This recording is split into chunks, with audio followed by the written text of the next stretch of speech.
नमस्कार, मी दर्शना Gandhi top news मराठीच्या ह्या भागात तुमचं स्वागत करते। लास्ट टाइम मी तुम्हाला सांगितलं होतं की कपालभाती आणि अग्निसार केल्यानंतर त्या क्रिया केल्यानंतर योगामधल्या आपल्या शरीरात उष्णता निर्माण होते। तुम्हाला आठवत असेल किंवा तुम्ही बघितलं असेल तर त्याला तुम्हाला लक्षात येईल की मी सांगितलं होतं की ती उष्णता इतक्या जास्त प्रमाणात निर्माण होते की आपल्याला उष्णतेचे विकार होऊ शकतात। जसं की कपालभातीमध्ये आपण जेव्हा पोटाची एक वेगळ्या पद्धतीने हालचाल करतो, अग्निसारमध्ये पण आपण बऱ्याच प्रमाणात पोटाला जास्त त्रास देऊन ती हालचाल करत असतो, तर त्याने काय होतं की पोटामध्ये उष्णता निर्माण होते आणि ती इतकी जास्त प्रमाणात असते कधी कधी आपल्याला उष्णतेचे विकार होतात। जसं की आपल्याला युरिन वाटे म्हणजे आग होऊ शकते किंवा बेंड येऊ शकतात किंवा कुणाला पिंपल्स येऊ शकतात, कुणाला तोंड येऊ शकतं। तर असे वेगवेगळ्या प्रकारचे विकार आपल्याला अग्निसार आणि कपालभातीत एवढं नाही म्हणता येणार होतो त्रास, थोडाफार होतो त्रास, पण अग्निसारमध्ये तर खूप त्रास होतो उष्णतेचा। तर तो कमी करण्यासाठी आपल्याला काय करता येईल हे मी तुम्हाला या एपिसोडमध्ये सांगणार आहे असं म्हटलं होतं। तर चला तर मग बघूयात, आपण माहिती घेऊयात की अग्निसार क्रिया आणि कपालभाती क्रिया सुरू केल्यानंतर त्याच्यानंतर म्हणजे त्या दोन क्रिया झाल्या आणि त्याच्यानंतर लगेच कुठली क्रिया केल्याने आपल्या शरीरातली उष्णता कमी होईल। तर त्या दोन क्रिया आहेत शीतली प्राणायाम आणि शीतकारी प्राणायाम। हे दोन प्राणायाम केल्यानंतर काय होतं तर शरीरातली उष्णता कमी व्हायला, सप्रेस व्हायला मदत होते। पण नुसतं हे करूनही उष्णता कमी नाही झाली तर काय करायचं, तर आपल्याकडे सब्जा बी असतं, आपल्याकडे तुळशीचं बी असतं, किंवा आपण जास्त व्यवस्थित पाण्याचं इंटेक व्यवस्थित ठेवला शरीरामध्ये, रोज व्यवस्थित पाणी प्यायलो, तर ह्या गोष्टींनी सुद्धा आपल्या शरीरातली उष्णता कमी होऊ शकतेच। पण शीतली प्राणायाम आणि शीतकारी प्राणायाम हे खूप बेनिफिशियल आहेत शरीरातली डायरेक्ट उष्णता कमी करायला। तर कसं, तर आपण शीतकारी करताना किंवा शीतली प्राणायाम करताना आपण नाकाने डायरेक्ट श्वास घेतच नाही, आपण तोंडाने घेतो। त्याच्यामुळे होतं काय की आपल्या फुफ्फुसांमध्ये ती हवा जाण्याच्या ऐवजी आपल्या डायरेक्ट पोटात ती हवा जाते आणि त्यामुळे पोटातले जे काही अवयव आहेत, ऑर्गन्स आहेत, त्याला थंडावा लगेच मिळतो, इमिजिएट थंडावा मिळतो। त्याच्यामुळे काय होतं की हे दोन प्राणायाम झाल्यानंतर जर तुम्ही शीतकारी प्राणायाम केले तर तुमच्या पोटात थंडावा निर्माण होऊन उष्णता लगेच कमी होणार आहे। सो ती प्रोसेसच आहे की तुम्ही कपालभाती करा, अग्निसार करा आणि त्याच्यानंतर तुम्ही हे दोन प्राणायाम करा, शीतली आणि शीतकारी, आणि लगेच तुम्हाला त्यांनी थंडावा मिळणार आहे। आणि त्याचे फायदेही भरपूर आहेत। म्हणजे असं काही नाही की तुम्ही हे दोन प्राणायाम केले, क्रिया केल्या अग्निसार आणि कपालभाती तरच हे केलं पाहिजे असं काही नाही आहे। तुम्हाला इतर वेळी पण तुमच्या आयुष्यात जर उष्णतेचे विकार होत असतील, उष्णतेचे काही त्रास असतील, तर तुम्ही हे डेली बेसिसवर रोज हे प्राणायाम जर तुमच्या डेली रुटीनमध्ये किंवा दिनचर्येमध्ये ॲड केले तर तुमच्या शरीरातली उष्णता कमी व्हायला खूप फरक पडेल। चला तर मग बघूयात हे दोन प्राणायाम कसे करतात।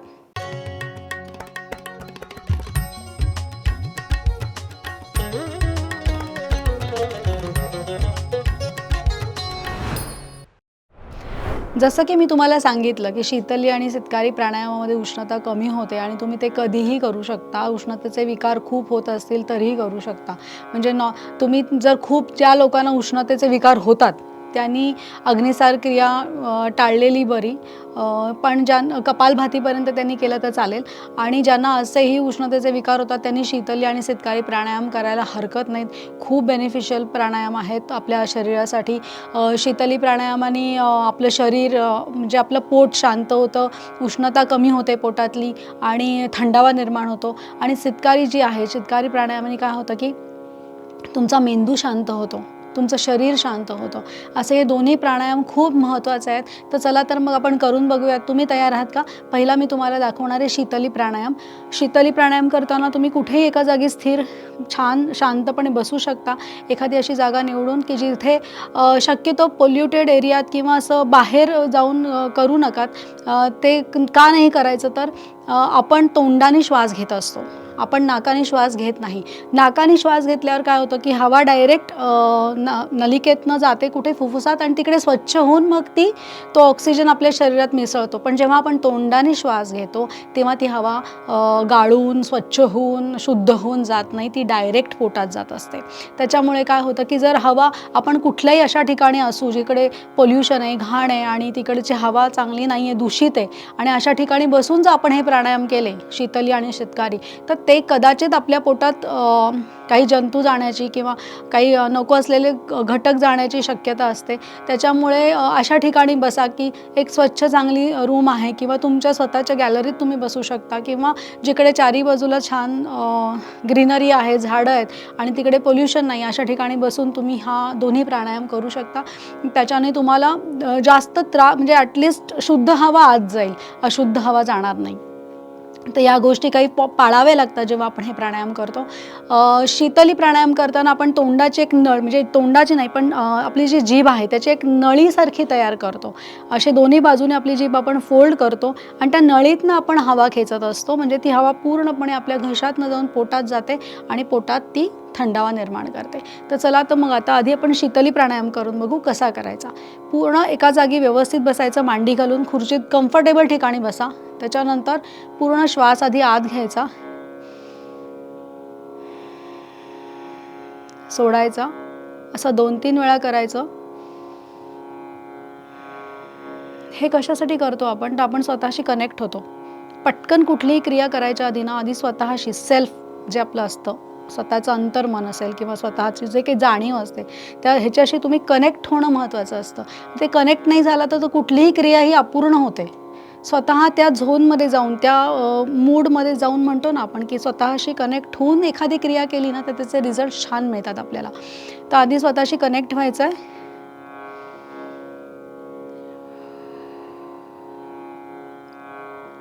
त्याच्यानंतर जीभ थोडीशी बाहेर काढायची.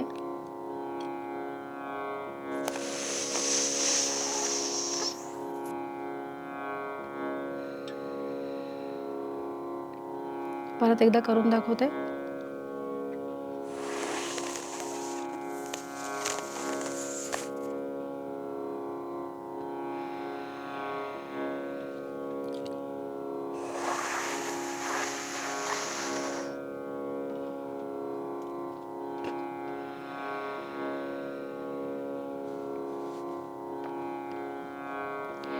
हे करताना तुमच्या घशाला अतिशय थंड वाटणार आहे आणि तुम्ही ज्या पद्धतीने हवा आत घेता, इमिजिएट तुम्हाला जाणवणार आहे की आपल्या अन्ननलिकेतनं जी हवा जाते आतमध्ये ती थंड करत जाते. आपल्या पोटापर्यंत तुम्हाला एक थंडावा जाणवतो. हे करताना तुमचं नाक बंद राहतं कारण तुम्ही तोंडाने श्वास घेताय. त्याच्यामुळे जेव्हा तुम्ही पूर्ण श्वास ओढता आतमध्ये, त्याच्यानंतर थोड्या वेळ कुंभक करायचं आहे. म्हणजे काय की श्वास परत लगेच घ्यायचा नाही आहे, थोड्या वेळ होल्ड करायचं आहे ब्रेथ आणि त्याच्यानंतर नाकाने हवा सोडायचे. असे तुम्ही 3, 4, 5 राऊंड, म्हणजे 10-10 काउंट्सचे राऊंडसुद्धा करू शकता. त्याचे तुम्हाला लगेच फायदे दिसतातच. आपल्याला कळतं की आपल्याला थंडावा निर्माण झालेला, आपल्या पोटाला शांत वाटतं आहे, थंड वाटतं आहे. तसंच शितकारी प्राणायामसुद्धा आहे की तो जेव्हा आपण करत असतो तेव्हा आपल्या लक्षात येतं की ब्रेनला आपल्या शांत वाटतं, मेंदूला लगेच कळतं. कारण प्राणायाम अशी गोष्ट आहे ना की तुम्हाला ती लगेच बेनिफिट्स देते. असं नाही की तुम्हाला लगेच शांत वाटायला लागतं, छान वाटायला लागतं, फ्रेश वाटायला लागतं. तुम्ही करून बघा. त्याचे जे लाँग टर्ममधले रिझल्ट्स आहेत ते करून करून मिळणार आहेत. पण इमिजिएट रिझल्ट्स काही आहेत की तुम्हाला मनाला, शरीराला, डोक्याला ते शांतता देतात. हे रिझल्ट्स तुम्हाला लगेच मिळतात करतानाच. चला, तर मग आता शितकारी प्राणायाम करून बघू आपण. शितकारी करताना काय करायचं की दात आपण एकमेकांवर घट्ट बंद करायचे तसे, ठीक आहे. आणि जीभ आपली ही दाताच्या मागे लावलेली असते आणि त्याच्यातनं आपण हवा खेचणार आहोत. त्याच्यामुळे काय होतं की त्या ज्या काही व्हायब्रेशन्स निर्माण होतात ना ते करताना तुम्हाला घशालाही जाणवतील आणि ब्रेनला, म्हणजे मेंदूलाही जाणवतील. त्याच्यामुळे ती शांत होण्याची क्रिया होते. ह्याच्यात पण हवा थंड आतमध्ये जाणारे, पोटात जाणारे थंडावा, शरीर, पोट, डोकं सगळीकडे निर्माण होणार आहे. तर चला, तर मग करून बघूयात.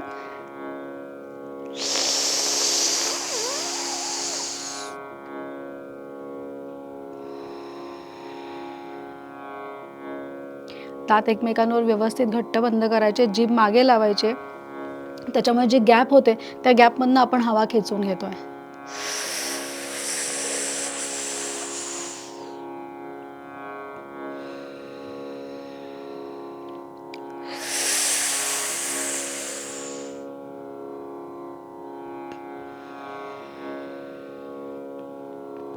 अशात पण अजून लोक काही काही वेगवेगळे प्रकार करत असतात. पण हे 2 प्रकार आहेत की ते तुमच्या शरीराला, मनाला, डोक्याला सगळ्याला शांत करतात. त्याच्यामुळे प्राणायामामध्ये जेवढे तुम्ही प्राणायामाची प्रॅक्टिस जर डेली व्यवस्थित करत असाल तर हे 2 प्राणायामसुद्धा त्याच्यात आजपासून ॲड करा. म्हणजे तुम्हाला जाणवेल की शरीरातली उष्णता कमी होते, डोकं शांत राहते आणि तुम्हाला स्वतःला चैतन्यपूर्ण म्हणतो ना आपण, फ्रेश वाटतंय असं वाटायला लागतं. आता ह्या 2 प्राणायामांचे फायदे तर अगणित आहेत, की तुम्हाला शरीराला थंडावा देतं. त्याच्यानंतर तुमच्या जे नर्वस सिस्टम असतं किंवा तुम्हाला जे तुमच्यामध्ये म्हणतो ना जागरूकता येते, चैतन्य निर्माण होतं, ऑक्सिजन मिळतं, फुफ्फुसांची ताकद वाढते. जेवढे सगळे प्राणायामाचे बेनिफिट्स आहेत ना, त्या ह्या 2 प्राणायामांचेही आहेत. फक्त ह्याच्यामध्ये एकच गोष्ट असते, की हवा शुद्ध होऊन जात नाही, पण ती आपल्या फुफ्फुसात जात नाही. त्याच्यामुळे त्याचा एवढा त्रास होत नाही, पोटात जाते आणि तिथे थंडावा ती निर्माण करते. त्याच्यामुळे प्रत्येकाने हे प्राणायाम करायला हरकत नाहीत. फक्त कुणी हे करायचे नाहीत तर ज्यांना खूप सर्दीचे विकार आहेत, कफ प्रवृत्ती असलेल्या लोकांनी किंवा दमा असलेल्या लोकांनी ह्या गोष्टी जरा टाळाव्यात, की ज्यांना पटकन सर्दी होते, पटकनच त्यांची म्हणजे तब्येत त्यांची खालावते, अशा लोकांनी हे करायला टाळावं. कारण अजून थंडावा निर्माण झाला तर अजून सर्दीचे विकार वाढण्याची शक्यता असते. शीतली आणि शीतकारी प्राणायामाचे अजून फायदे काय आहेत तर पित्त किंवा उन्हाळ्यामध्ये खूप होतं, ॲसिडिटीचे त्रास होतात, तेही बऱ्याच प्रमाणात कमी व्हायला मदत होते. आणि तुम्हाला जे मध्ये म्हणजे डोळ्यातनं पाणी येणं किंवा असं डोळ्याला जळजळ होणं, ह्या गोष्टीसुद्धा शीतली आणि शीतकरी प्राणायामाने खूप प्रमाणात कमी व्हायला मदत होते. त्याच्यानंतर ज्यांना उच्च रक्तदाब आहे म्हणजे बीपीचा प्रॉब्लेम आहे, त्यांनी करायला हरकत नाही. त्यांनाही उष्णतेचे त्रास होत असतात किंवा उष्णता जास्त वाढल्यामुळे सुद्धा त्यांनाही बीपी वाढू शकतं. त्याच्यामुळे त्यांनी तर करायला अजिबात हरकत नाही शीतली आणि शीतकारी प्राणायाम. त्याच्यानंतर उन्हाळ्यामध्ये तुम्हाला बघा नाकातनं वगैरे रक्त येतं आपल्या, किंवा आपल्याला उन्हाळी लागते किंवा अशा गोष्टी होत असतात, किंवा युरिनला थोडी थोडी पास होते आणि आग होत असते. तर ह्या सगळ्या गोष्टींसाठी हे 2 प्राणायाम खूप महत्त्वाचे आहेत. ते केल्याने हे सगळे त्रास कमी व्हायला मदत होतात. तर आता अजून हे कुणी करू नये, मी मगाशी सांगितलंच की कुणी करू नये, पण ज्यांना लो बीपीचा त्रास आहे त्यांनी हे टाळावं, शक्यतो हे करू नये.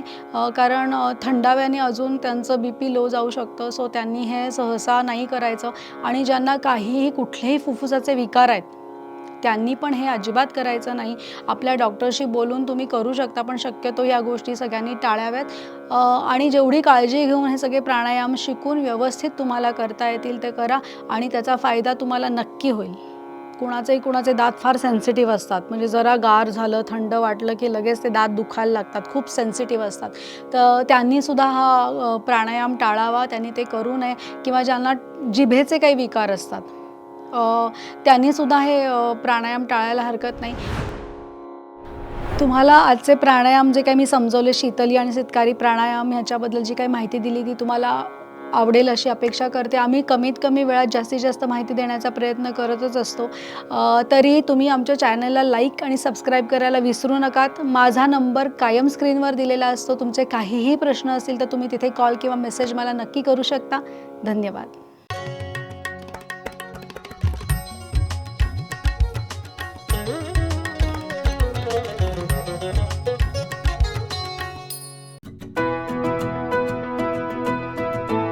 पंचवीस वर्षांचा प्रदीर्घ अनुभव व अत्याधुनिक तंत्रज्ञान यांनी सुसज्ज असे पुण्यातील आकाश आय क्लिनिक व लेझर सेंटर. रोबोटिक पद्धतीने वेदनारहित मोतीबिंदू शस्त्रक्रिया, तेही विना टाका व विना इंजेक्शन. मेडिक्लेमची सुविधा व सेम डे डिस्चार्ज. लेसिक लेझरने चष्म्यापासून कायमची मुक्ती फक्त 10 मिनिटात. काचबिंदू, रेटिना, ड्राय आय, मायोपिया अशा अनेक डोळ्यांच्या विकारांवर उपचार म्हणजेच आकाश आय क्लिनिक आणि लेझर सेंटर. CTR कंपनी जवळ, विमान नगर, नगर रोड, पुणे. संपर्क 8888173100.